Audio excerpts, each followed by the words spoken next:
Oy mga mingmeng, anong meron at mga nakabantay kayo dyan? Ha? No, no, no, no. Utanginan nyo, hindi kayo magsitulog ang lamig-lamig. Oh.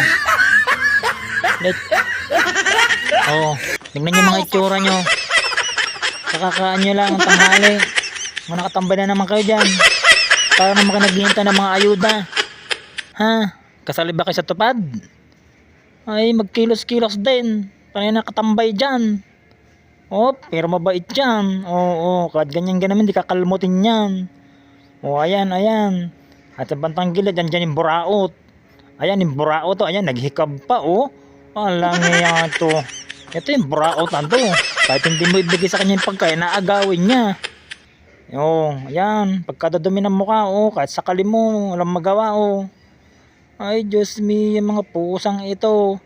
Dati ang liliit, ngayon ang lalaki na. Ay, dyan na nga kayo. Yan guys, tingnan nyo. Kapal-kapal ang balay na isa na to. So pagka dumi-dumi naman. May lahing pusa yata ito. Itong dalawang to, magkapatid to. Ito isa sa pinakamatakaw to.